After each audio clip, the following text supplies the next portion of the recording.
Y recuerda, latinbet.bet solo para Venezuela y ahora latinbet.pro para el resto del mundo.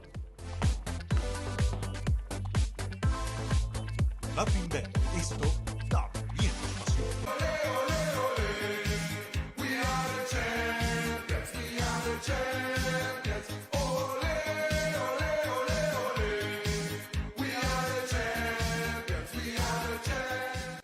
Si andas buscando el mejor precio y el diseño del mejor uniforme de tu equipo preferido, de tu equipo del alma, ese diseño que andas buscando, quizá el de la temporada 2021 del Real Madrid, o si te gustan los modelos vintage y de colección, como aquellas que utilizó Diego Armando Maradona en el Napoli o en el Barcelona, o si te gustan las camisetas de Lionel Messi, o si eres fanático del Manchester United y quieres una camiseta de cualquiera de sus estrellas, o mejor todavía, si quieres la camiseta de la Juventus y la quieres personalizada, a tu nombre, todo eso lo puedes conseguir en 85 Corner.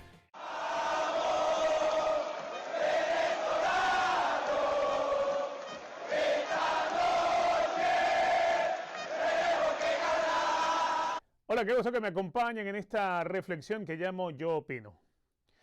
Hace muy poco el seleccionador nacional José Peseiro dio una rueda de prensa en la cual atendió a los medios de comunicación y dejó dos grandes verdades que son para la reflexión y para poner a trabajar a muchos en lo que verdaderamente le corresponde al fútbol venezolano. La primera de ellas contó parte de su experiencia con relación al grupo que había convocado al módulo, donde estuvo trabajando durante 4 días con 40 jugadores. Él tenía la intención de trabajar un único día en la cancha del Estadio Olímpico. Esto nos cuenta José Peseiro en la conferencia de prensa. Algo que não pedimos muito, porque quando jogamos aqui contra Chile, tampouco entrenamos em Olímpico. Então, nós outros teníamos 4 entrenamientos em canchas, algumas não muito buenas, e queríamos terminar no Olímpico, todos os jogadores com a motivação e ilusão de treinar uma cancha que é a melhor de Venezuela, com uma qualidade impressionante, com um estádio impressionante, e não podemos ir. Me pergunto, por quê? Estamos falando da federação, falando da equipa máximo, estamos falando de vino tinto, então por que não estamos todos por aí? Me causa estranheza como não podemos fazer um partidito de 3 equipos de 30 minutos cada uno a jugar. Está claro el reclamo de José Peseiro. Solamente quería poder tener la oportunidad en una muy buena cancha de trabajar con 3 grupos en tiempos de 30 minutos. No se le iba a hacer mayor daño a la cancha. No es que este sea un vicio nuevo en cuanto a no prestársele la cancha al fútbol venezolano o a la selección venezolana. Recuerdo otros tiempos, por ejemplo, le tocó a Rafa Santana o al mismo Josemar Pastoriza.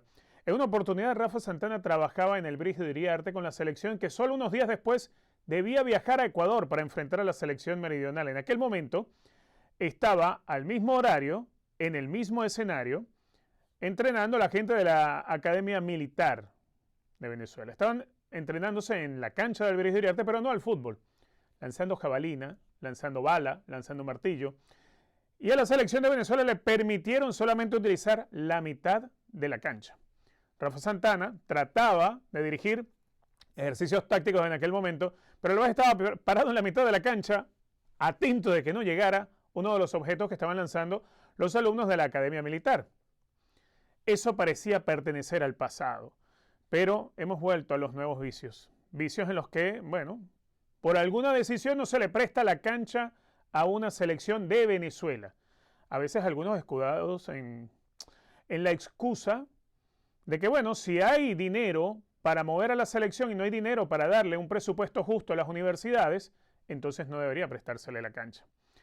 Primero, el gobierno no tiene que darle o no le da dinero a la Federación Venezolana de Fútbol. No solamente de ahora, desde siempre, porque la Federación Venezolana de Fútbol es autónoma. Eso significa que se autofinancia con sus patrocinios, con el dinero que recibe por premios, por participación y clasificación en los torneos en los cuales está, por las participaciones que tiene del dinero que puede generar la FIFA. De ahí viene el dinero, la autogestión de la federación. No es dinero que le da el Estado, no forma parte del presupuesto del Estado. El Estado nunca ha hecho un presupuesto pensando en el fútbol. Si bien es cierto el reclamo que se hace desde la Universidad Central, donde se pide que el presupuesto universitario sea justo y se adapte a las exigencias que tiene la máxima casa de estudios, también es cierto que como venezolanos, que en medio de una crisis, también deberíamos todos apuntar hacia el mismo lado. No digo que apuntar hacia el mismo lado signifique no ir por Venezuela. Claro que todos van por Venezuela.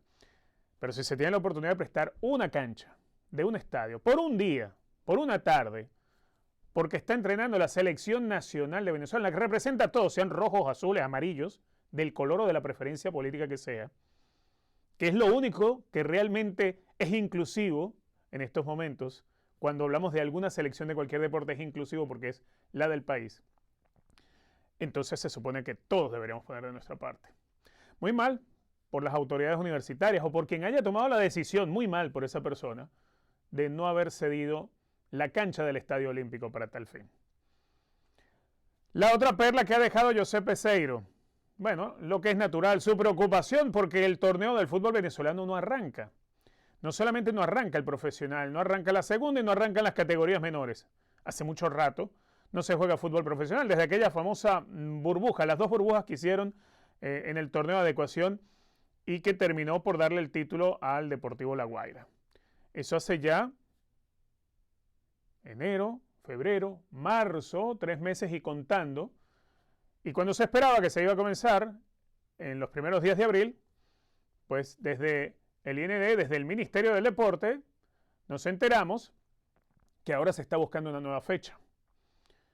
Uno entiende que hay una situación bastante delicada con la pandemia en Venezuela, situación que no se pudo prever o no se quiso prever. El tema es que hoy en día hay que acatarla. El tema es que mientras los equipos están sin jugar torneo, los jugadores se entrenan, pero no están justificando su trabajo. Aunque igualmente a muchos no les pagan, ¿eh? A muchos no les pagan todavía.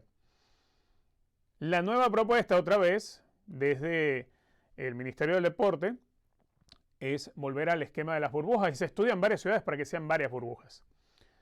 Ya vimos lo que pasó en la última oportunidad con el tema de la burbuja. No solamente no se pudieron evitar los contagios porque hubo contagios igualmente. No solamente hubo jugadores a los cuales no se les pagó su salario, sino que además para los equipos representa un costo altísimo, altísimo. Porque no es lo mismo con preparar una convocatoria y concentrar jugadores en Mérida una noche antes del partido que tengas que jugar después de hacer el traslado de Caracas a Mérida, por un ejemplo, que tener que concentrarlos durante 2 meses en una misma ciudad pagando hotel, desayuno, almuerzo y cena, porque los 3 golpes tienen que venir para el jugador y para toda la plantilla y el cuerpo técnico. Esas son deudas que van cargando los equipos. Son cargas muy pesadas para la realidad del fútbol venezolano. La realidad del fútbol venezolano no se parece en nada a la de los 2000, ni a la de los 90s, ni de los 80s, ni siquiera de los 70s. Hoy en día la realidad del fútbol venezolano es que económicamente es muy pobre y es muy difícil hacerlo viable. Entonces requiere un gran esfuerzo y para poder llevar adelante ese esfuerzo hay que tratar de encontrar el mecanismo o la fórmula. De verdad, tiene toda la razón José Peseiro en su preocupación porque arranque el fútbol venezolano. Porque en algún momento, los jugadores que están en el extranjero, un jugador que sea clave en algún puesto, bien sea, se me ocurre un lateral derecho, o un lateral izquierdo, o un extremo por derecha, que se lastime y no haya alguien en el extranjero que se mantenga en competencia para reemplazarlo, vas a tener que mirar al torneo local. Si no hay torneo local, ¿a quién vas a mirar? Pocos días se había cumplido ya de la noticia que se salvaba a Trujillanos de esa desaparición en la que parecía condenado. El nuevo dueño, el grupo en el cual pues, lo maneja Andrés Hurtado, ciudadano colombiano, se ha encontrado después de la compra del equipo con una sorpresa que quizás sus asesores o los vendedores no le explicaron del todo. Había varias demandas en curso de jugadores por impagos. Había una demanda que ya estaba por ser dictada, que había sido interpuesta por Horacio Matuschik para que le pagaran. Se ha fallado en favor, obviamente, del afectado, en este caso Horacio Matuschik, como seguramente va a suceder en el caso de los jugadores a los cuales le deben plata y que también pues, llevaron esto a un proceso judicial. ¿Qué es lo que ocurre? Bueno, que Trujillanos se ha encontrado de la noche a la mañana con la obligatoriedad de pagar por lo menos $100.000 dólares antes de este viernes. Es decir, antes de mañana viernes, porque esto lo estamos grabando hoy jueves. El nuevo dueño se le ocurre una idea que resulta sensata, pero quizás muy poco ejecutable por el tiempo que le queda.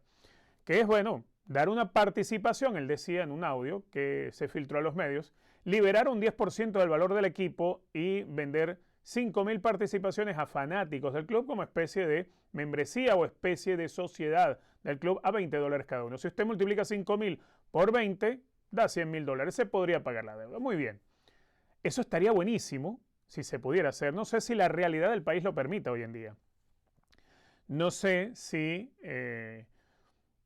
este esquema hubiese sido mejor haberlo implantado en un equipo que no llegara con la urgencia de que en 2 días tenga que reunir $100.000 para evitar ir directo a la segunda división.